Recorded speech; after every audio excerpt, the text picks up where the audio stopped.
Two roads diverged in a yellow wood, and sorry I could not travel both and be one traveller.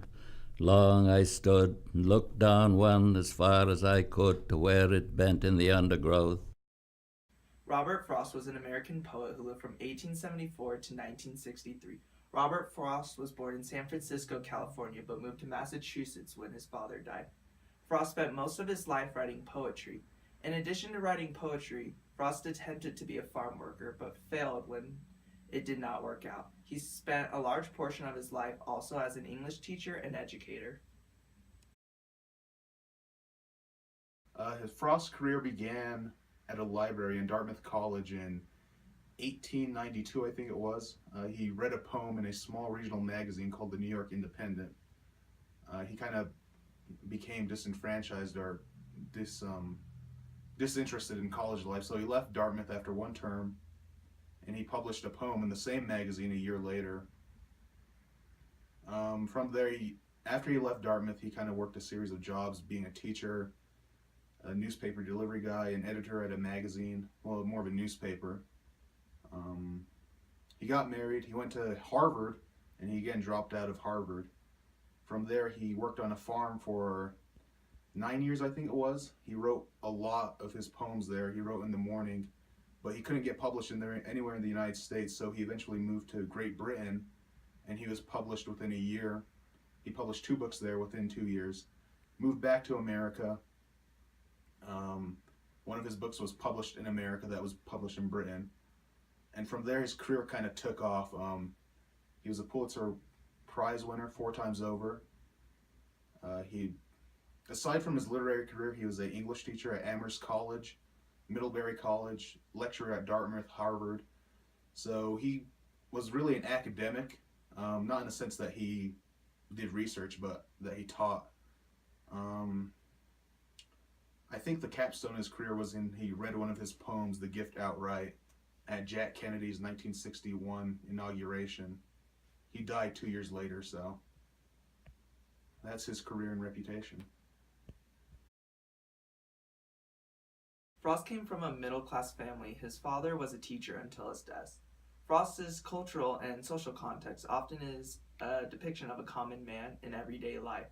Frost both worked as an educator and a farmer during his life. Frost was very interested in humans' response to nature and the progression of nature. Many of Frost's poems deal with a person or object placed in a natural setting and the experience that the person or object has with nature. Much of Frost's life was humble as an educator and a working man who wrote poetry because of his genuine love for it.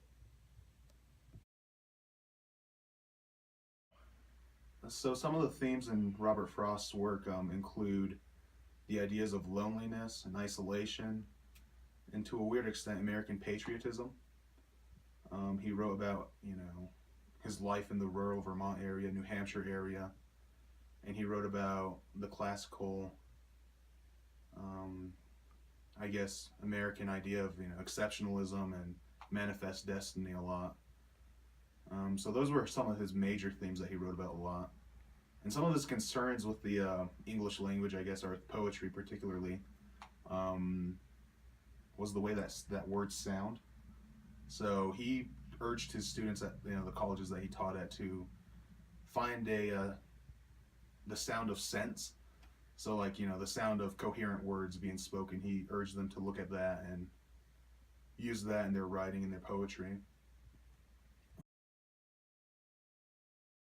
Frost's styles and forms in his poems were nothing different than many poets, but his use of monologues and dramatic scenes set him apart. Many critics have thought that Frost is too traditional or strays away from 20th century modernist poetry. Many of Frost's poems do not rhyme, but rather seem like a dramatic monologue of a common man's personal dilemma. Frost has been noted for his use of imagery, common speech, and realism. Many critics note that the difficulties in Frost's poems are what he wants the reader to take away from the poem, and not what he explicitly says. Frost's final visions in his poems have often been difficult to analyze or understand. building off Kyle's comments about Frost's style and form, we have two different poems here that hopefully show the versatility of Frost. The first one is The Road Not Taken, which, when at first glance, looks very traditional, very deliberative, and it was deliberative. It has 4 stanzas. Each stanza has 5 lines, and each line is 9 syllables long. And so it's very deliberative. It's very traditional. It's what people might think of when they think about Frost, just in the title, but also what they might think of when they think about poetry. And this shows his versatility. He wasn't afraid to put one foot in traditional ideas and another foot in more modernist ideas, which is the time that he started writing. It was around the modernist era of poetry. In contrast to The Road Not Taken, Out Out is another poem by Robert Frost that doesn't look like your typical poem. It's a 32-line poem written in a monologue style form, which is just one long stanza. These kind of poems, Frost often faced criticism from his peers and from literary critics, because many thought it was not the traditional style of writing poetry at the time. Yeah, so some of the connections so far between what we've looked at and now, what Kyle kind of hit on it, he talked about the relationship between nature and Frost, the way Frost drew a lot of his inspiration from, the places that he was at. So you have New England. Really, those are the main poems, I think, in his canon that people know about, are his works describing nature. Birches, for instance, talks about trees, obviously. Mending Wall, farms. So he's intimately connected to his area. And again, that builds on those ideas of isolation and, loneliness that humans oftentimes experience, I guess. Another part that I would talk about is he kind of explored realism in a sense, because he was a human being, but in the broader sense, nature or the universe doesn't really care. And so he talked about that a lot. Nature is just this kind of non-person who doesn't really care about anything. So I think, those are some connections that are being made in the points that we've already made so far. Agreed.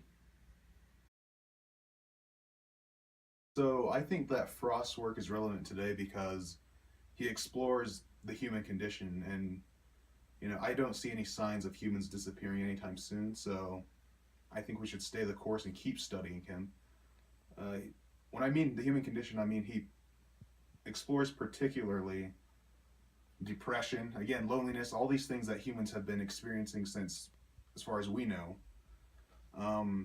I think this is represented most in his poem Acquainted with the Night. He says, "I have been one acquainted with the night," and haven't we all? And so it's relevant to us today. We should study him today because it helps us understand ourselves, and I think it will help, I guess, the literary forms he uses and whatnot. I think that'll help us as writers, as poets, as English studies majors. So With that being said, he also was faced with a lot of critique from critics and even his friends. His dear friend Ezra Pound did not like the stylistic choices he used in his poems because, as I noted earlier, some are very long and monologue-y, others are very short and to the point. For example, Out Out is a long, just one stanza poem, which is 30 plus lines, where you have Fire and Ice, which is a very short poem, or you have The Road Not Taken, which is a very standard poem with 4 to 5 lines in each one. We both have our own reasons for why we think Robert Frost should be studied in English 2025, but we each kind of have our own ideas on why. One of the things I really like about Frost is he's a much more complex poet than many think. A lot of them think The Road Not Taken is just a simple poem about 2 directions one can take in life. But a lot of his poems touch on man's relationship with nature, or someone's depression, and how we react in those different kinds of situations. And I also like how his poems are not straight cookie cutter, like, they're each going to look the same, each one you read. They're each going to be a little bit different. very long or very short, and very different in the style he chooses to write that poem in. Yeah, excellent points. One major reason why I think we should study him more in this limited, especially this class where you get like maybe a week or so on an author, is that he was very versatile in the way he formed his words, in the way he urged his students to form their words. He again told them to focus on the way the English language sounds when written, and so I think when you start thinking on that deeper level, you're going to be a better writer, you're going to be a better poet, and then you're going to be able to do a lot more with what you have. Again, I do like what Kyle said. He's a lot more complex than what eighth graders or whatever are reading in classrooms throughout America. So I think giving him a little bit more deeper consideration will improve everyone as a writer. So those are our thoughts on why he should be included in the class. Thanks for listening. Thanks.